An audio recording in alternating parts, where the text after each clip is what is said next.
दोस्तों, जैसा कि आप जानते हैं, अभी हाल में एक बॉलीवुड के उभरते सितारे सुशांत सिंह राजपूत ने आत्महत्या कर ली है।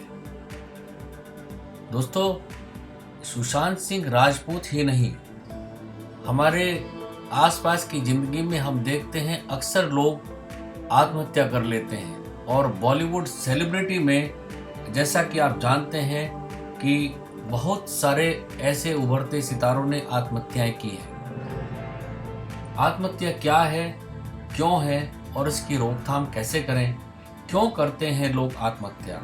दोस्तों, बॉलीवुड में ही जो अभी हाल में कुछ दिनों में बहुत सारे लोगों ने आत्महत्या की हैं, उनमें जो मशहूर हस्ती हैं उसमें जिया खान, सिल्क स्मिता, दिव्या भारती, गुरुदत्त, परवीन बॉबी, मनमोहन देसाई और सुशांत सिंह राजपूत जैसे महान कलाकारों ने अपनी जान दे दी है। दोस्तों, आत्महत्या एक गंभीर समस्या है। आत्महत्या जब कोई भी व्यक्ति करता है तो वो बहुत ज़्यादा मानसिक रूप से पीड़ित है, बहुत ज़्यादा आहत है। जब वो कोई रास्ता नहीं देखता कि उसकी ज़िंदगी में कुछ नहीं बचा है, इतनी निराशा आ गई है, तो वो आत्महत्या की तरफ अग्रसित होता है। दोस्तों, क्यों करते हैं लोग आत्महत्या? आज मैं आपके सामने इसी समस्या को एक चिकित्सा पॉइंट ऑफ व्यू से डिस्कस करूंगा। अंत तक आप मेरे साथ बने रहें। आत्महत्या क्या, क्यों और उसकी रोकथाम कैसे की जाए? क्यों करते हैं लोग आत्महत्या? दोस्तों, आत्महत्या क्या है? आत्महत्या या सुसाइड शब्द लैटिन के एक शब्द से बना है। इसका मतलब है अपने आप को मारना। दोस्तों, ये संसार में बहुत गंभीर समस्या है और हर साल 8 लाख लोग खुद को मार देते हैं। पैरा सुसाइड वो घटना है जिसमें कि अपने सुसाइडल व्यवहार से लोग आत्महत्या करने का प्रयास करते हैं, लेकिन वो मर नहीं पाते, लेकिन उनकी मृत्यु नहीं हो पाती। इस कंडीशन को हम लोग पैरासुसाइड बोलते हैं। दोस्तों, पैरासुसाइड जो व्यक्ति एक बार कर लेता है, उसके सुसाइड करने के बहुत ज़्यादा चांस आगे भी बढ़ जाते हैं। दोस्तों, आत्महत्या क्यों? अगर हम इसको एनालाइज करें तो हम अक्सर पाते हैं कि जब व्यक्ति जोखिम भरी और संवेदनाएं और घटनाएं या जो कारक या फैक्टर्स हैं उसके अधिक बहुत ज़्यादा हो जाती हैं और उसकी ज़िंदगी में जो रक्षा का वातावरण है या जो प्रोटेक्टिव फैक्टर्स हैं वो काफ़ी कम रहते हैं। ये एक बड़ी वल्नरेबल स्थिति रहती है और ऐसे में जीवन के घटनाक्रम में आत्महत्या को प्रेरित करने वाले अगर फैक्टर्स बहुत अधिक तेज हो जाते हैं तो ऐसे में व्यक्ति सुसाइड की तरफ अग्रसर होता है और सुसाइड कर लेता है। दोस्तों, इसके लक्षण क्या हैं? इन लक्षणों को पहचानना बहुत ज़रूरी है। अगर आप इसके लक्षणों को पहचान लेंगे तो हो सकता है कि आप किसी मरने वाले को बचा सकें और किसी की ज़िंदगी या पूरे परिवार को आप बचा सकते हैं। तो दोस्तों, वो कौन से लक्षण हैं कि जो सुसाइड करने से पहले आप किसी व्यक्ति में देख सकते हैं?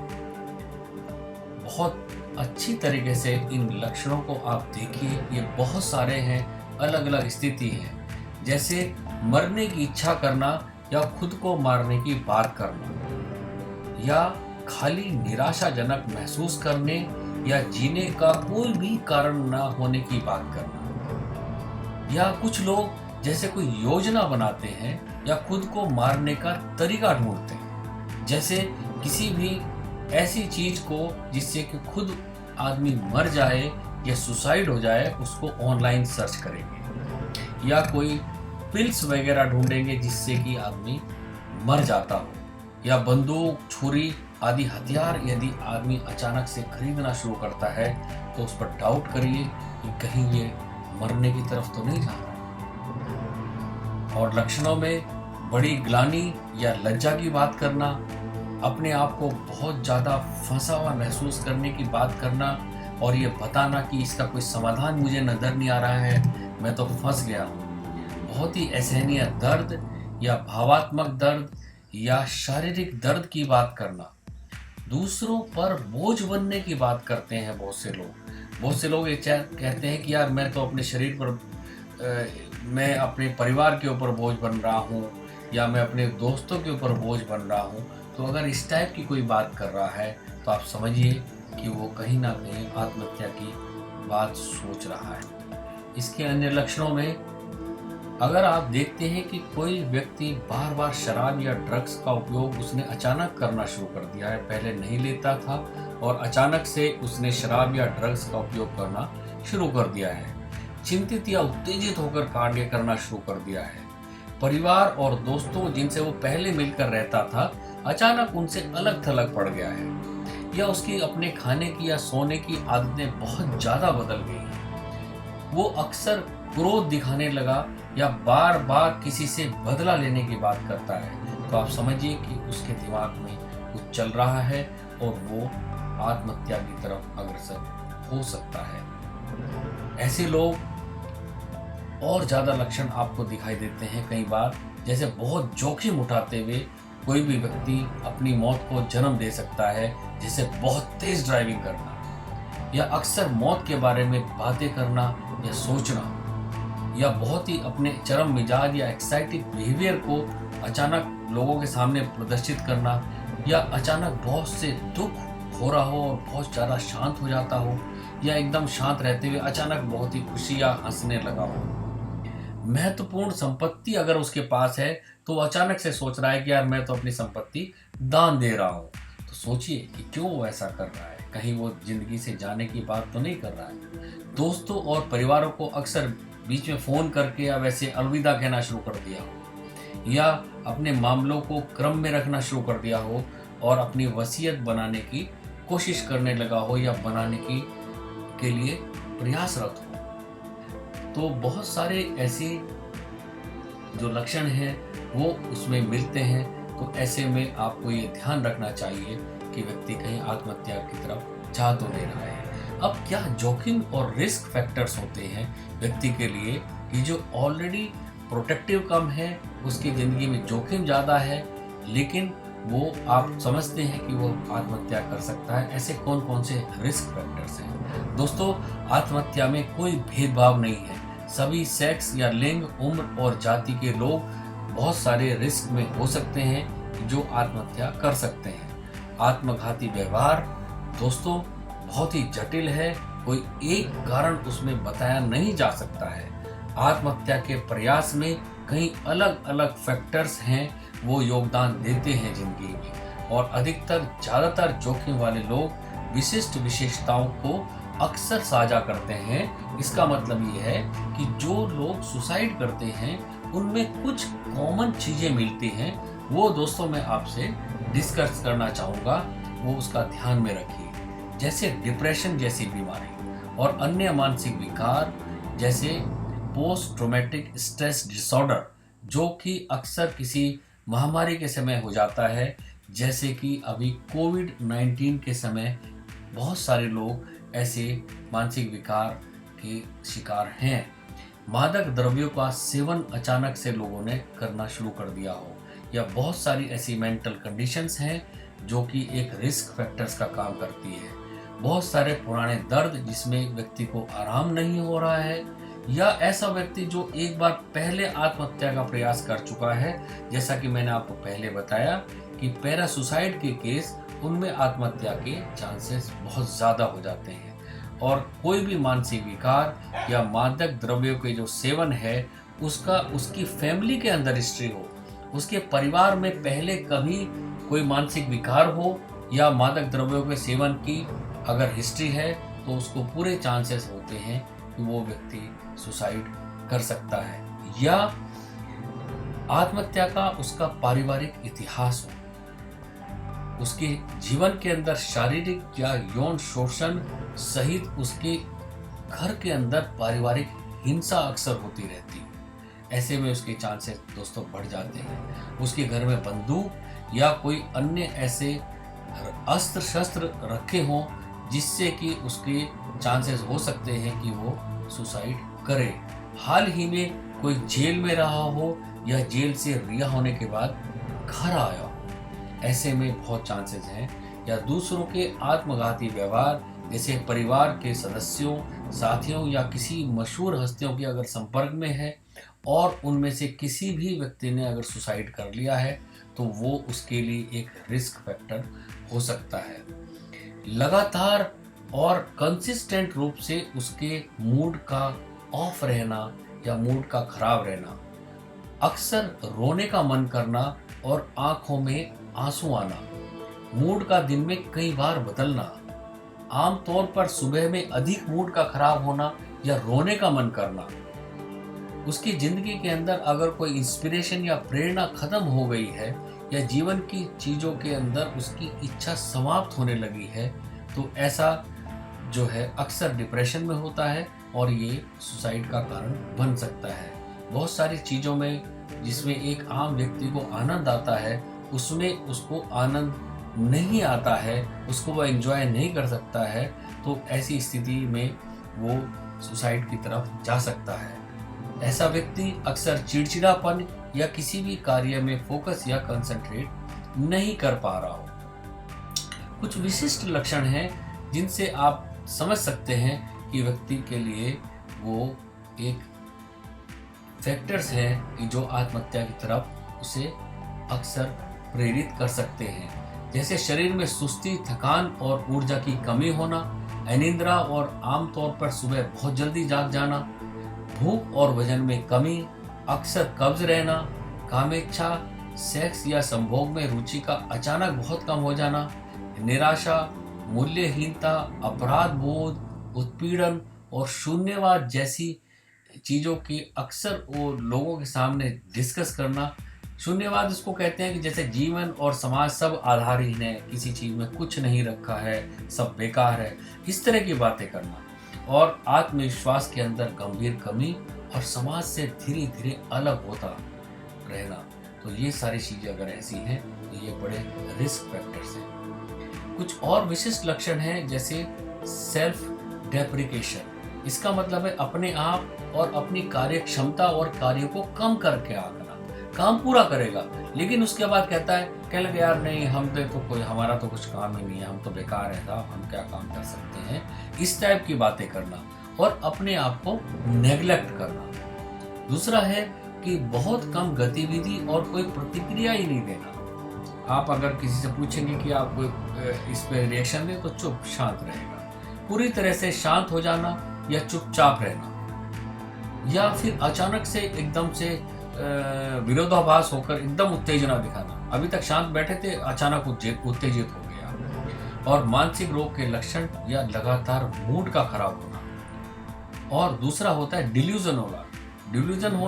डिल्यूजन कहते हैं एक फाल्स बिलीफ, कि उसको लगता है कि मैं बेकार हूँ, व्यर्थ हूँ, या किसी भी तरह का डिल्यूजन, वहम पैदा हो जाना। ये कानों में आवाजें आना जिसको ऑडिटरी हॉलुसिनेशंस बोलते हैं।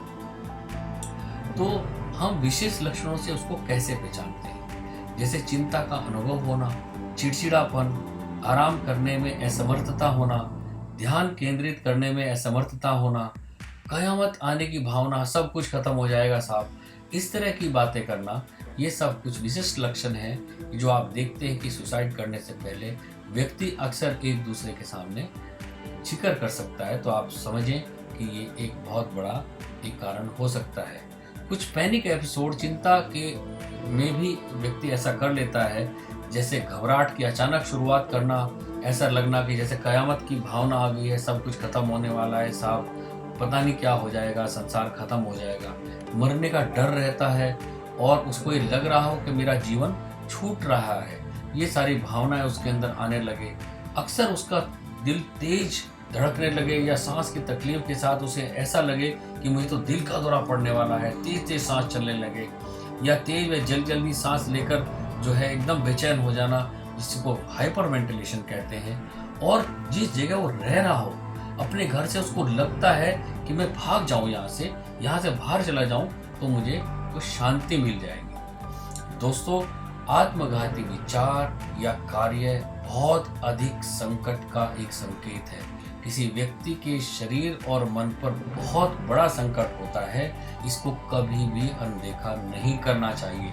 कई लोगों के पास इन जोखिम में कुछ फैक्टर्स होते हैं, बहुत सारे जोखिम होते हैं, लेकिन हर व्यक्ति सुसाइड नहीं करता है, आत्महत्या नहीं करता है, क्योंकि आत्महत्या तनाव को दूर करने की एक सामान्य प्रक्रिया नहीं है। लेकिन जिन व्यक्तियों के अंदर आत्मघाती विचार या सुसाइडल टेंडेंसीज डेवलप हो जाती हैं, उस व्यक्ति को कभी ये मत समझने की गलती करें कि वो ये बहानेबाजी या अपना ध्यान आकर्षण करने के लिए ये व्यवहार कर रहा है। व्यक्ति को अगर आपने ऐसा समझ लिया तो आप निश्चित तौर से मानिए कि वो व्यक्ति अक्सर सुसाइड कर लेगा। आत्मघाती विचार या कार्य उस व्यक्ति पर आए हुए अत्यधिक संकट का संकेत होता है, इसे कभी भी अनदेखा ना करें। कृपया ऐसे लोग जो आपको लगते हैं कि वो इस टाइप की निराशा की बात कर रहे हैं या आत्महत्या की बात कर रहे हैं या मरने की बात कर रहे हैं, तो दोस्तों उसको कभी अनदेखा न करें और उसकी व्यक्ति की परेशानी को समझने का प्रयास करें। दोस्तों, किस किस ऐसे व्यवहार में आप देख सकते हैं कि आपको आत्महत्या करने के संकेत मिल सकते हैं। जो कोई व्यक्ति आत्महत्या के बारे में सोच रहा है, उसके व्यवहार में अगर आप देखेंगे तो कई तरह के संकेत मिलेंगे। जैसे व्यक्ति इस तरह की बात कर रहा हो जैसे कि मैं मरना चाहता हूँ, या कोई महान अपराध या अपनी लज्जा का अनुभव कर रहा है, शेम का अनुभव कर रहा है, उससे कोई गलती हो गई, अपराध बोध की भावना आ गया है, या उसके मन में ये आया कि मैं दूसरों पे बोझ बना हुआ हूँ, साहब मैं तो जीना नहीं चाहता हूँ। दूसरे फीलिंग क्या करता है, उसकी फीलिंग को आप देखें तो उसमें आप कोई आत्महत्या के संकेत मिल सकते हैं। जैसे खाली, निराश, फंसा हुआ, या जीने का मेरा तो कोई कारण नहीं है, मैं तो फंसा हुआ हूँ साहब, बिल्कुल निराश हूँ, मेरी जिंदगी में खाली है, कुछ नहीं। दूसरा, अत्यधिक दुखी हो, अत्यधिक चिंतित हो, उत्तेजित हो, या अक्सर गुस्से से भरा हुआ रहता हो। और दूसरा, असहनीय भावात्मक या शारीरिक पेन से गुजर रहा हो। ऐसे व्यक्ति की जो फीलिंग है उसे समझें, ये एक आत्महत्या का संकेत हो सकते हैं। और एक ऐसा व्यक्ति जो पहले ठीक था, उसके व्यवहार में अचानक से बदलाव आ सकता है। जैसे एक योजना बनाना या मरने के तरीके पर शोध करना, जैसे इंटरनेट पर जाकर देखना कि कैसे कैसे मरा जा सकता है, कैसे सुसाइड करा जा सकता है। अगर कोई व्यक्ति देख रहा है, उसके व्यवहार को आप धीरे से देखिए कि कहीं ऐसा तो नहीं है कि अपने लिए ऐसा देख रहा हो। अपने दोस्तों से पीछे हटना, बार बार लोगों को अलविदा कहना, महत्वपूर्ण वस्तुओं को छोड़ देना और अपनी जो भी प्रॉपर्टी है उसकी वसीयत करना, बेहद तेजी से वाहन चलाना और खतरनाक जोखिम उठाना, या बहुत ही एक्साइटेड अपने बिहेवियर का प्रदर्शन करना, बहुत ज़्यादा कम या ज़्यादा खाना, या अत्यधिक कम या ज़्यादा सोना, और दवाओं या शरीर के लिए शराब का अधिक उपयोग करना। व्यक्ति के व्यवहार में अगर अचानक ऐसे बदलाव आते हैं तो आप सोचिए कि वो कहीं आत्महत्या की तरफ जा सकता है। अब दोस्तों, साइकेट्रिक पॉइंट ऑफ व्यू से या चिकित्सा के हिसाब से हम आत्महत्या से पूर्व व्यक्ति को कैसे पहचान सकते हैं? दोस्तों, इसका एक मेथड निकाला गया है जिसको यूनिवर्सल स्क्रीनिंग हम बोलते हैं। इसमें पहला है 3 प्रश्न स्क्रीनिंग टूल। इसमें पहला प्रश्न ये है कि आप व्यक्ति से पूछिए कि पिछले 2 सप्ताह में क्या आपने डिप्रेशन, खराब मूड या निराशा या आत्महत्या का विचार या उसका प्रयास आपने पिछले 2 सप्ताह में किया है या नहीं। और अगर इसका उत्तर हाँ में आता है तो वह व्यक्ति डिप्रेशन का शिकार है, तो उसकी डिप्रेशन की बीमारी का हमें उपचार करना होगा। अन्यथा ये डिप्रेशन भी आगे चलकर एक सुसाइड के एक एक्शन को आगे बढ़ा सकता है। दूसरा प्रश्न है कि हम उससे पूछेंगे कि पिछले 2 सप्ताह में क्या आपके अंदर आत्महत्या का विचार आया है? यदि इसका उत्तर हाँ है तो उस व्यक्ति को आत्महत्या का बहुत ज़्यादा जोखिम है, तो उसका उपचार करना बहुत ज़रूरी है। तीसरा प्रश्न है कि पिछले 2 सप्ताह में क्या आपने आत्महत्या का प्रयास किया है? Have you tried for suicide? यदि इसका उत्तर हाँ है तो आत्महत्या का अत्यधिक जोखिम है, तो उस व्यक्ति का तुरंत उपचार करना बहुत जरूरी है। दूसरा एक मेथड होता है इलेक्ट्रॉनिक हेल्थ रिकॉर्ड को देखकर पहचानना, इलेक्ट्रॉनिक स्वास्थ्य रिकॉर्ड का उपयोग। अक्सर जो बुजुर्ग लोग हैं उनमें आत्महत्या के जोखिम का अनुमान लगाने के लिए उनकी हेल्थ का पूरा रिकॉर्ड देखा जाता है।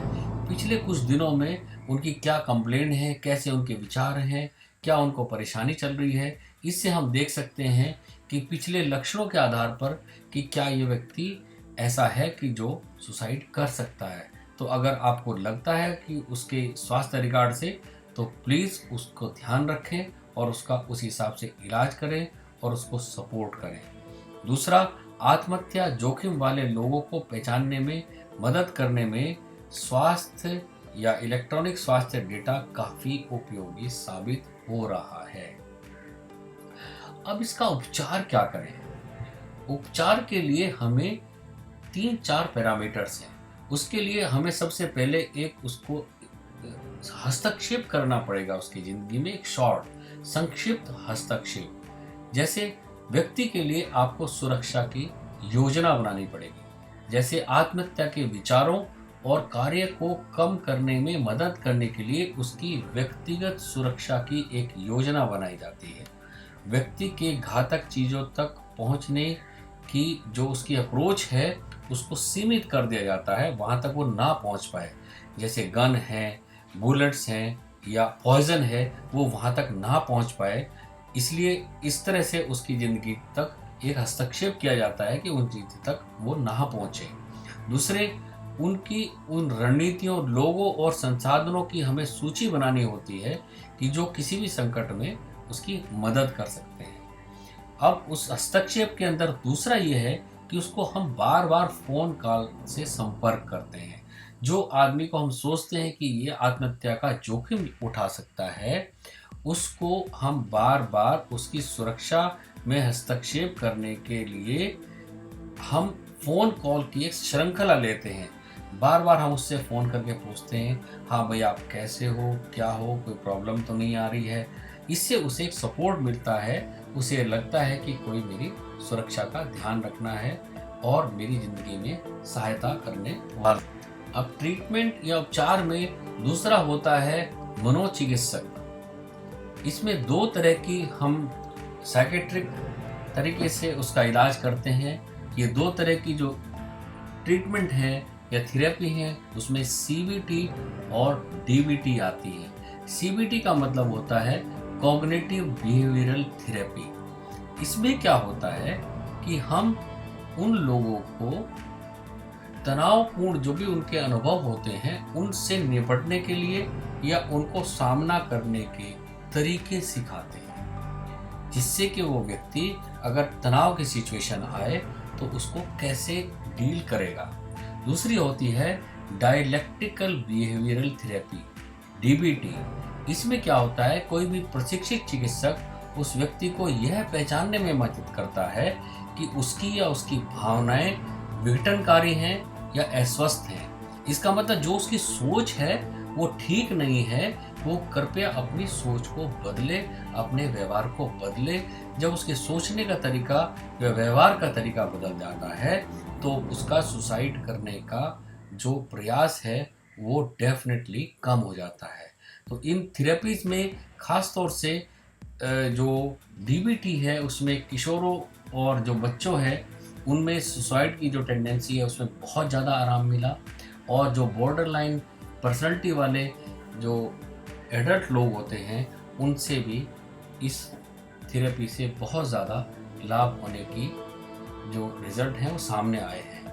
इसके उपचार में जो मेडिसिन हैं वो बहुत तरह की होती है, लेकिन एक जो मेडिसिन है क्लोज़ेपाइन है, ये एक एंटीसाइकोटिक दवा है जिसका उपयोग मुख्य तौर से साइज़ोफ्रेनिया या पागलपन जैसे बीमारियों के लिए किया जाता है। क्लोज़ेपिन सेजोफ्रेनिया या साइजो एक्टिव विकार वाले रोगियों में बार बार जो सुसाइडल टेंडेंसीज होती है उनको कम करने के लिए FDA के द्वारा एक अप्रूव्ड मेडिसिन है। दोस्तों, अब एक बहुत सावधानी की ज़रूरत है। कोई भी रोगी अगर आपको कोई दवा दी जाती है तो आप ये सुनिश्चित करें कि आप जो दवाई ले रहे हैं उसके जोखिम और लाभों को समझें। अपने डॉक्टर से पहले बात करे बिना उस दवाई को बंद ना करें। अगर कोई भी ऐसी दवाई जो आपको सुसाइड से रोकने के लिए दी जा रही है या डिप्रेशन के लिए दी जा रही है, अगर आपने उसको किसी के कहने से बंद कर दी है तो रिबाउंड उसका रिएक्शन हो सकता है और अचानक से आपकी अवस्था इतनी खराब हो सकती है कि आप सुसाइड करने की तरफ तुरंत अग्रसरित हो सकते हैं। अपने डॉक्टर से इसके साइड इफ़ेक्ट के बारे में बात करें। दूसरा होता है एक कोलैबोरेटिव केयर। कोलैबोरेटिव केयर क्या होती है कि डिप्रेशन के इलाज में सुसाइडल टेंडेंसीज को कम करने के लिए एक टीम के रूप में काम किया जाता है। इसमें 2 तरह की सेवाएं दी जाती हैं। एक मेंटल हेल्थ स्पेशलिस्ट को लिया जाता है और दूसरा बिहेवियरल हेल्थ केयर मैनेजमेंट इसमें किया जाता है। तो दोस्तों, ये एक बहुत ही एक कॉम्प्लेक्स ट्रीटमेंट है। जो व्यक्ति सुसाइड करता है उसके मन में इतनी पीड़ा होती है कि उसको संभालना हम सब की जिम्मेदारी है। दोस्तों, अब मैं आपको इसके बारे में एक ख़ास चीज़ बताने वाला हूँ, वो है हम इसको रोके कैसे। प्रिवेंटिव एस्पेक्ट क्या है इसका। दोस्तों, 5 तरीकों से आत्महत्या को हम रोक सकते हैं। उसमें पहला है, आप व्यक्ति से पूछें। ये एक आसान सवाल नहीं है, लेकिन हमें पूछना है। आपको जिस भी व्यक्ति को लगता है कि वो आत्महत्या करने की कोशिश कर रहा है, आपको डाउट हो तो आप पूछें, डायरेक्ट पूछें उससे कि क्या आप खुद को मारने के बारे में सोच रहे हैं। अगर आपने उससे ऐसा पूछा तो वह व्यक्ति को बहुत सपोर्ट मिलता है। वो आदमी आपको ज़रूर बता देगा कि हाँ, मुझे ये परेशानी है और मैं वास्तव में ऐसा सोच रहा हूँ। तो ऐसे में उसकी सुसाइड की जो टेंडेंसी है वो रुक सकती है। दूसरा, ऐसे व्यक्ति को बचाने के लिए हमें जो प्रयास करना है उसमें क्या होता है कि जो भी सुसाइडल टेंडेंसी वाला व्यक्ति है उसकी घातक वस्तुओं या स्थानों तक उसकी पहुंच को आप कम कर दीजिए। जैसे कोई भी हथियार है उस तक ना पहुंचने दें, उसको बाहर ना निकलने दें, ऊंची बिल्डिंगों पर ना चढ़ने दें या किसी ऐसी नदी, पहाड़ या कैसी जगह पर ना ले जाएं जहां से वो छलांग मार के अपनी जान दे दे। हालांकि ये बहुत आसान नहीं होता, लेकिन फिर भी जोखिम में पड़ने वाले व्यक्ति की अगर कोई योजना है तो घातक साधनों को उससे हटाने से बहुत फर्क पड़ता है और आप उसकी जान बचा सकते हैं। तीसरा है कि आप उस व्यक्ति के पास रहें, ध्यान से सुने उसे और जाने कि व्यक्ति क्या सोच रहा है और क्या महसूस कर रहा है। हमारी डिस्कवरीज ये बताती हैं कि आत्महत्या के विचारों को बढ़ाने की बजाय आत्महत्या के बारे में बात करना कम हो सकता है। तो आप उसको व्यक्ति के पास रहें। अगर आप उसके पास रह के बात करेंगे तो आत्महत्या की टेंडेंसी कम हो जाती है। दूसरे, उस व्यक्ति को किसी भी मददगार से आप जोड़ दें। अगर आपको लग रहा है कि व्यक्ति आत्महत्या कर सकता है, निराशा की बात कर रहा है, तो आप उसके परिवार के सदस्य, मित्र, कोई आध्यात्मिक सलाहकार हो, कोई मानसिक रोग विशेषज्ञ हो, कोई मनोवैज्ञानिक हो, उसका कोई दोस्त हो या कोई साइकेट्रिस्ट या मनोचिकित्सक हो, ऐसे व्यक्ति के पास उसको ले जाइए, उससे जोड़िए, उससे अपॉइंटमेंट फिक्स कराइए और उसकी बात कराइए। जब आप उसकी बात ऐसे लोगों से कराते हैं तो वो सुसाइड करने में उसकी बहुत कम चांसेस होते हैं कि वो आगे सुसाइड करे। और 5वां है दोस्तों, उस व्यक्ति के लगातार संपर्क में रहें। आप ये मान के चलिए कि अगर आप ऐसे व्यक्ति के लगातार संपर्क में हैं, चाहे फ़ोन पे हैं या कैसे भी उससे बार बार बात कर रहे हैं, तो सुसाइड करने वाला जो व्यक्ति है, ऐसी देखा गया है कि इस टाइप की मौतों में काफ़ी फ़र्क पड़ सकता है। तो दोस्तों, आज का हमारा ये एपिसोड यहीं ख़त्म होता है। मैं समझता हूँ कि मैंने आपको सुसाइड करने वाले लोगों के पूरे लक्षण और कैसे उसे आप रोक सकते हैं इसके बारे में आपको अच्छे से बताया है। अगर आप अपने समाज में कहीं भी ऐसे व्यक्ति को देखते हैं तो कृपया उसकी सहायता करें, उसके पास रहें, उसके जो भी आपको तरीके बताए हैं उसका ध्यान रखें। धन्यवाद। यदि आपको मेरा ये एपिसोड अच्छा लगा तो कृपया मेरी वीडियो को लाइक कीजिए और मेरे चैनल को सब्सक्राइब कीजिए। मेरा आज का एपिसोड और फ्यू मिनट्स डॉक्टर अजय देखने के लिए आपका बहुत बहुत